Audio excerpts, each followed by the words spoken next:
আজকে আমরা যে পোমটা পড়ব সেটা হলো তরু দত্তের লেখা Sita. 3 happy children in a darkened room. 3জন খুশি শিশু একটা অন্ধকার ঘরে। What do they gaze on with wide open eyes? তারা কি দেখছে এরকম বিস্ফারিত চোখে? A dense dense forest where no sunbeam pries. তারা সেটাই দেখছে, মানে একটা ঘরে তার মা তাদের গল্প শোনাচ্ছে, তো মা যে গল্পটা শোনাচ্ছে তারই পরিবেশটা তারা কল্পনা করছে বা দেখছে। সেখানে কি দেখছে?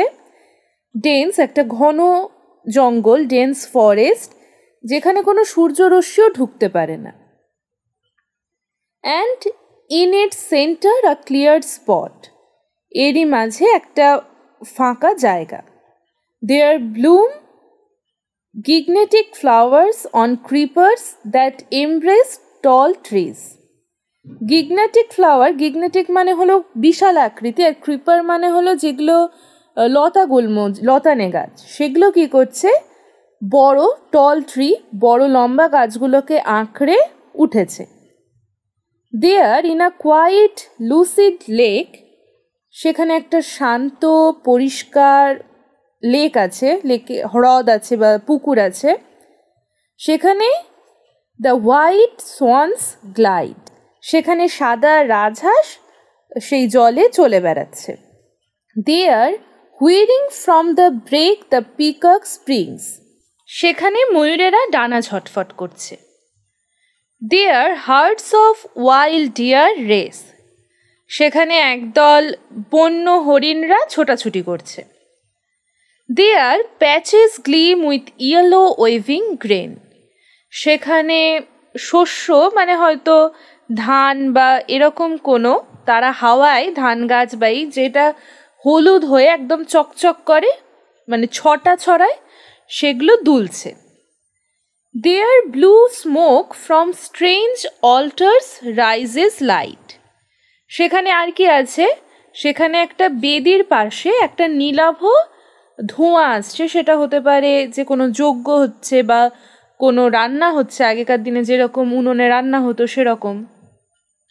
দেয়ার dwells in peace the poet anchorite, poet anchorite হলো যারা কবি আবার ঋষিও, এখানে বলা হয়েছে ঋষি বাল্মীকির কথা। তো সেখানে বাস করে এই ঋষি বাল্মীকি বা এই কবি ঋষি। But who is this fair lady? কিন্তু এই সুন্দরী ফর্সা মহিলাকে? Not in vain she weeps, for lo at every tear she sheds tears from 3 pairs of young eyes fall amain. এখানে এই যে সুন্দরী মহিলার কথা বলা হয়েছে, আমরা জানি সীতাকে যখন অ্যাকসেপ্ট করা হয়নি, তাকে পাঠিয়ে দেওয়া হয়েছিল, তখন সে দুঃখে কাঁদছিল। আর এই মা যখন এই সীতার কাহিনী বলছে, তখন এই 3টে শিশু যারা এই গল্প শুনছে তাদের চোখ দিয়েও জল পড়ছে। অ্যান্ড বোথ ইন সরো আর দ্য 3 ইয়ং হেডস, সেই 3জন শিশুর মাথা ঝুঁকে আছে। It is an old story and the লে which has evoked sad Sita from the past is by a mother sang. এটা তো অনেক পুরনো গল্প, কিন্তু সেটার স্মৃতিচারণা করতে গিয়ে এই সবাই যে দুঃখ পাচ্ছে, তার মা এত সুন্দরভাবে গল্পটা তাদের সন্তানকে, এই 3 শিশুকে বলেছে। অনেকে হয় না খুব সুন্দরভাবে গল্প বলতে পারে, তো এখানে সেই মাটা এত সুন্দরভাবে কাহিনীটা বর্ণনা করেছে যে তার 3 শিশুরও চোখ দিয়ে জল পড়ছে, তারা দুঃখ পাচ্ছে।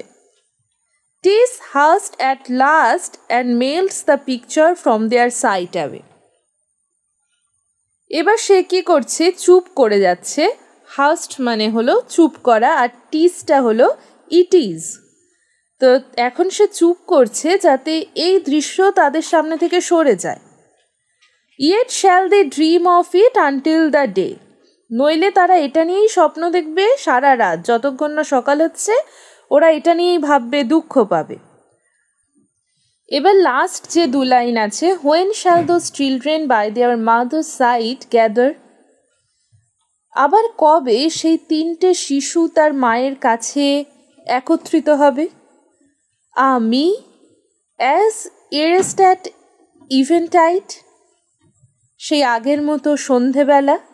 এটা আসলে তরুদত্ত লাস্ট 2 লাইনে তার নিজের দুঃখ বলছে যে এই 3টে যে শিশু ছিল সেটা ছিল তরুদত্ত এবং তার ভাই বোন। তো এখানে সেটাই বলছে যে তারা হয়তো এই পৃথিবীতে নেই বা কাছাকাছি নেই, তো আবার কবে এরকম সময় আসবে যে তার মা গল্প শোনাবে, তারা 3জন একসাথে বসে গল্প শুনবে। তো এখানেই পোমটা শেষ হয়। তো কেমন লাগলো এই তরুদত্তের লেখা সীতা? এরকম আরও ভিডিওর জন্য অবশ্যই চ্যানেলটাকে সাবস্ক্রাইব করতে হবে।